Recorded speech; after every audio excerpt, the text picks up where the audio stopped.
지루성 피부염을 비롯한 인체의 좀 다양한 어떤 피부 질환뿐만 아니라 인체에 발생한 어떤 병리적인 그러한 상황들을 해결할 수 있게 되는 거죠. 이 수승하강은 단순히 이제 동양적인 개념이라고 치부할 수 없고요.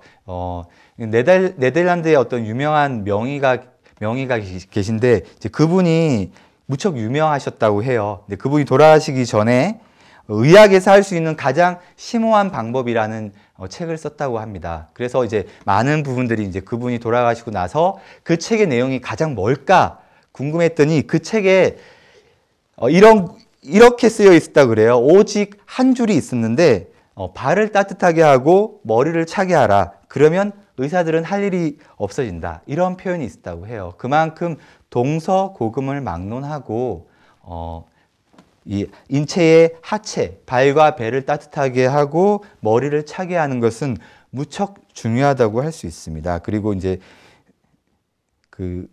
여러 가지 연구 결과에 의하면 수면 중에 발의 온도가 머리보다 5도씨 이상 높으면 숙면을 취한다는 그러한 결과도 있죠. 그래서 항상 몸이 냉하고 아랫배가 차고 생리가 불순하고 대변을 잘 보지 못하고 그리고 이제 손발이 차갑고 두통이 있고 불면이 있고 입에 궤양이 잘 생기고 얼굴에 지루성 피부염이나 안면홍조가 있으신 분들은 이러한 수성화강의 원리에 기반한 배와 발을 따뜻하게 하고 얼굴을 시원하게 하는 이러한 이제 일상 조치를 꾸준히 하시게 되면 이제 관리와 치료에 도움이 될 것 같습니다.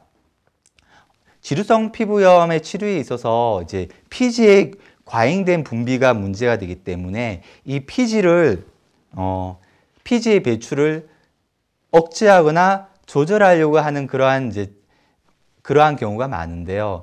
이 피지의 배출을 너무 조절하게 되는 경우에 오히려 일시적으로는 도움이 될 수 있지만 장기적으로 그리고 근본적으로 보면 계속해서 악화와 재발하게 되는 그러한 경우가 많이 있습니다. 그래서 피지를 너무 이제 억제하는 그러한 원리의 어떤 치료보다는 가급적이면 피지의 배출을 원활하게 하는 방향에서 얼굴에서 땀을 많이 흘리고 운동을 하거나 반신욕을 하게 해서 얼굴에 땀을 많이 흘리는 것이 오히려 피지의 조절과 관리, 배출에 있어서 좀 더 근본적이고 도움이 된다고 할 수 있습니다. 지루성 피부염의 한의학적인 치료에 대해서 말씀드리도록 하겠습니다. 지루성 피부염이 발생한 경우에 이제 근본적으로 이 피지의 조절과 배출이 가장 중요하다고 할 수 있습니다. 따라서 이 피지를 억제하고 조절하고 피지가 정상적으로 분비되게 할 수 있는 그러한 이제 한약을 복용하게 되죠. 체질과 그리고 지루성 피부염이 발생한 부위에 따라서 한약을 이제 투여하게 됩니다. 또한 이제 약침이라고 해서 지루성 피부염이 발생한 부위에 직접적으로 약액을 주입하는 경우가 있습니다. 이러한 경우에 이제 피부에 발생한 염증을 억제하면서 피부의 재생에 도움이 되는 한약을 피부에 직접적으로 흡수하게 하는 그러한 치료법이기 때문에 지루성 피부염의 치료에 있어서 많이 도움이 된다고 할 수 있습니다. 실질적으로 얼굴과 두피에 직접 약침 시술을 하게 되면요, 많은 분들이 도움이 된다고 하시는 경우가 많이 있습니다.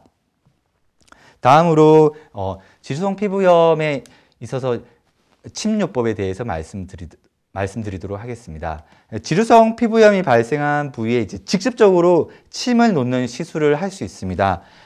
지루성 피부염이 발생하게 되면 많은 분들이 이제 얼굴이나 이제 두피에 침 맞는 것을 많이 의아해 하시거나 그 원리에 대해서 궁금해 하시는 분들이 상당히 많으신 것 같아요.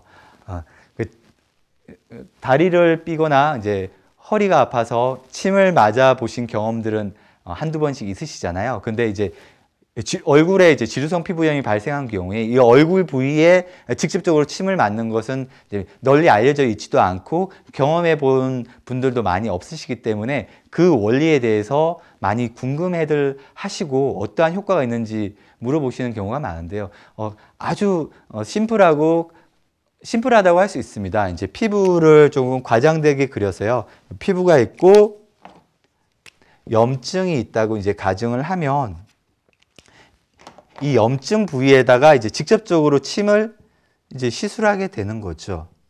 근데 침은 어떤 약침이나 주사제와는 다르게 어떠한 화학적인 성분도 그 속에 포함되어 있지 않습니다. 그죠?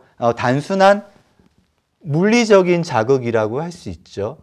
근데 이 물리적인 자극을 통해서 피부에 어떠한 통로, 채널들을 만들어주는 역할을 하게 됩니다. 그래서 이 염증들, 여기 이제 피부염이 이제 발생되어 있는 이러한 곳에 존재하는 염증들을 배출하게 되고요. 혹은 이제 그 피지가 배출할 수 있는 그러한 채널들을 이렇게 피부에 만들어주게 되는 거죠. 한의학에는 어혈이라고 하는 개념이 있습니다. 어혈이라고 하는 개념이 있는데요. 이 어혈이라는 개념은 어떠한 이제 혈액의 병리적인 산물을 의미하는 거죠. 연세 드신 분들이나 혹은 이제 한의학적인 개념에 약간 익숙하신 분들은 이 어혈이라는 개념에 익숙하실 거예요. 교통사고를 당하거나 혹은 타박상을 입거나 넘어지거나 그러한 경우에 이제 어혈을 푸는 한약을 먹고 싶다 이렇게 말씀하시는 분들도 가끔 있으시더라고요. 근데 이 어혈이 얼굴에도 발생하게 돼요. 그러한 것들이 이제 지루성 피부염을 악화시키고 염증을 도드라지게 만드는 근본적인 원인이 되게 됩니다. 그래서 이러한 어혈들을 직접적으로 배출하는 그러한 치료법들도 시술할 수가 있게 됩니다. 이러한 시술을 사혈이라고 하죠. 말 그대로 혈액을 배출하게 되는 치료를 하는 겁니다. 보통 이제 어깨가 아프거나 등이 아픈 경우에 이러한 사혈요법들을 한 번씩은 경험해 보신 경우가 있으실 거예요. 근데 얼굴에도 이렇게 울그락불그락하고 염증이 발생한 경우에 사혈요법들을 시술할 수 있습니다. 이러한 이제 한방적인 어떤 침술이나 어혈 치료가 지루성 피부염에도 적용되는 사례를 제가 설명드린 부분입니다.